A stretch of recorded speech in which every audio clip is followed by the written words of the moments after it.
Well, parenting teenagers is a challenging time for most mums and dads, but are girls more difficult to raise than boys? Let me give you some statistics on why we've got to take this so seriously. Teenage girls are 3 times more likely to drink alcohol than boys. Twice the number of teen girls take drugs compared to boys, and 2 out of 3 girls have self-esteem and body image issues.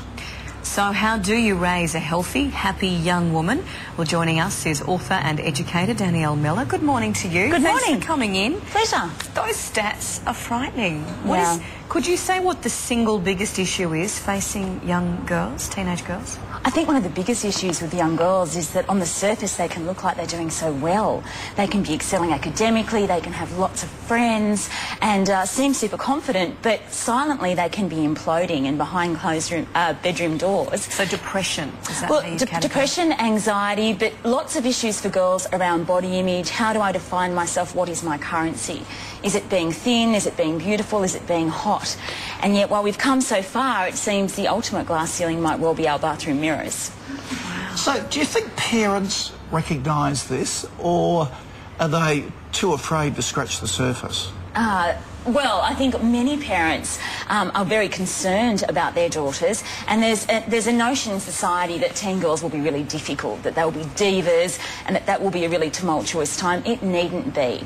The truth of it is that, yeah, there will be some challenges with that rite of passage, but given proper strategies, parents can really make sure that their daughters emerge as confident, resilient young women, and that's what we all really want to achieve. Body image, you mentioned. With body image and self-esteem, 70% of young girls are on a diet. 8% are dieting severely. How do you deal with this? What is your advice to parents and to girls on how to get over this when, you know, you're surrounded by fashion and magazines and everything, and it's all about how you look? Yeah, and it's very easy for us to feel powerless against that. It can just seem so huge, but we're not. Particularly mums are in a prime position to offer their daughters an alternative, healthy role model.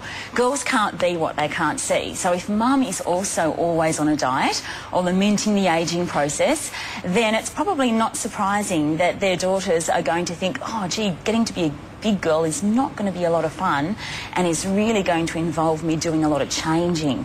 So as parents, we can all step up, mums and dads, and offer a healthy alternative. Secondly, too, I think it's really important to be aware of what might be the first signs of a serious disconnect. So with things like eating disorders, which are very common, unfortunately, in young girls, it's very important to be aware of those early warning signs, things like changing food groups, rapid weight loss, perhaps even loss of menstrual cycle, physical withdrawal from everyone else. And if we can catch these things early, then we can be more proactive. How do parents communicate with their daughters? Give us some tips on that. You know, with my 3 girls growing up, I found year 9 was such a tumultuous year around that sort of... They turn out, luckily they get out of it, but there's so much going on and it is hard to communicate. And particularly if they're in a peer group that might be a bit iffy. Yeah, absolutely. And I think the key is to keep those lines of communication open, but also not to focus so much on quality time, but to try and connect with things that are already emotionally engaging them. Teenagers are very emotionally driven. So if your daughter's particularly interested in a TV show or in a particular rock band, then perhaps by accessing that can be the catalyst for a really good conversation. So spending a bit of time watching or listening and then asking some poignant questions. How do you think the actress might feel about herself? Does that storyline make sense to you? Is that what you see happening in the playground? Those conversations are a bit more authentic and tap into what matters. Just, sorry, before we let you go, it's notorious that mums and daughters of this age can get a little tense. Is this the time for dads to step in? And if there isn't a father there, then a father figure or, I guess, a bloke. But is this the time where you need the men to step up and say, all right, I'll take the heat off for a couple of years while mum and daughter aren't talking? Look, I don't think it's necessary that mums and daughters won't talk during this stage. I do think that that's a bit of self-fulfilling prophecy. Often, the very issues that are upsetting their girls are the same issues the mums caught up with as well. Body image, drinking, toxic friendships. So what I think is really exciting is to look at this as a time where perhaps they can connect and say, hey, I'm feeling pressure around this. Are you as well? And how can we sort this out together? Sure, Dad can play a crucial role, and he he will be her first experience of the male gaze, so he can be a wonderful example for her on how she should expect to be treated by the men in her life. But I don't think it's inevitable that mothers and daughters don't get along. I think there can be some really healthy positives that come out of this for both. I think sometimes mums put too much pressure on their daughters.